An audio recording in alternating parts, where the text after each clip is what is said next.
2 ദിവസം മുമ്പിലേ കൊണ്ടുവന്ന നേന്ത്രപ്പഴം കണ്ടില്ലേ, അത് എടുക്കാഞ്ഞിട്ട് ഈ ഒരു അവസ്ഥയിലായി. ഇനി ഇതുപോലെ കറുത്താൽ പിന്നെ ആരും നേന്ത്രപ്പഴം തിന്നൂല.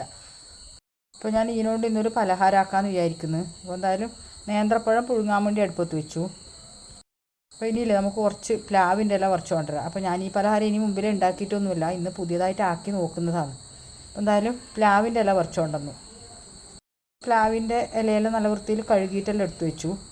ഇതെല്ലാം ആവുന്നതിൻ്റെ ഇടയ്ക്ക് നമ്മുടെ പഴം നല്ലതായിട്ട് വെന്തു. അപ്പോൾ അത് ഇനി നമുക്ക് തണിയാൻ എടുത്തു വെക്കാം. അപ്പോൾ പഴമെല്ലാം തണിയുന്നതിൻ്റെ ഇടയ്ക്ക് നമുക്കൊരു ടൂത്ത് പിക്കോ ഇറുക്കിലോ എന്തെങ്കിലും എടുത്തിട്ട് ഈ പ്ലാവിൻ്റെ ഇലേനെല്ലാം കോട്ട്ലാന്നോ കുമ്പിളെന്നോ എന്നാന്ന് പറയൽ, നല്ല കോട്ട്ലാന്നാന്ന് തോന്നുന്നു നമ്മൾ ഇവിടെയെല്ലാം പറയൽ.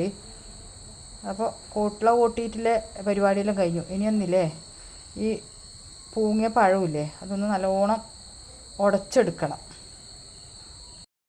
അപ്പോൾ ഈ പൂങ്ങിയ പഴം എന്ന് പറഞ്ഞാൽ പുഴുങ്ങിയ പഴം എന്നാണ് കേട്ടോ ഉദ്ദേശിക്കുന്നത്. ഇപ്പോൾ പുഴുങ്ങിയ പഴം എന്നെല്ലാം പറയുമ്പോൾ നമുക്ക് എന്തോ ഒരു അസ്വസ്ഥത പോലെ, കാരണം നമ്മൾ സാധാരണ പറയുമ്പോൾ ഇങ്ങനെ പൂങ്ങിയ പഴം എന്നാണ് പറയൽ. അപ്പോൾ ഇനി ഉടച്ച പഴത്തിലേക്ക് കുറച്ച് നല്ലോണം വെല്ലം ചിരണ്ടിയിടാം. വെല്ലം നമ്മുടെ മധുരത്തിന് വേണ്ടുന്ന പോലെ ഇതിൽ കുറച്ച് നല്ലോണം തേങ്ങയിടാം.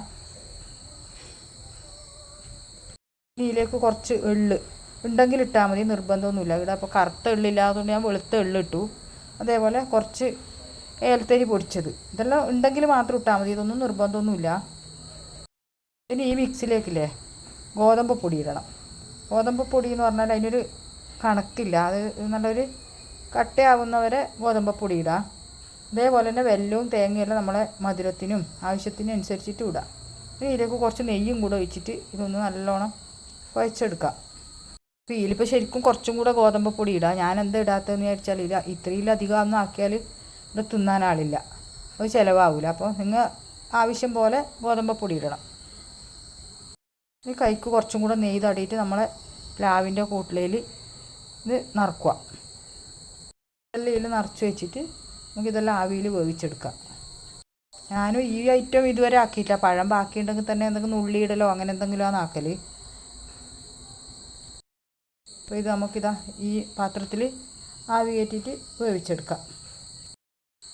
ഇതിപ്പോൾ ഞാൻ അടുപ്പത്ത് വെച്ചു, നല്ല വൃത്തിയിലിതാ ഈ അപ്പം വെന്തു. അപ്പോൾ ഇതൊന്ന് നമുക്ക് തണുക്കാൻ വെക്കാം. അപ്പം ഞാൻ പറഞ്ഞില്ലേ ഈ അപ്പം ഞാൻ ആദ്യമായിട്ട് ആക്കിയതാണ്. അപ്പോൾ ഇത് എന്തായാലും നല്ല ടേസ്റ്റ് ഉണ്ട്. അപ്പോൾ പൊഴുത്ത പഴമെല്ലാം ഉണ്ടെങ്കിൽ എല്ലാവരും ഇതൊന്ന് ആക്കി നോക്കിക്കോട്ടോ.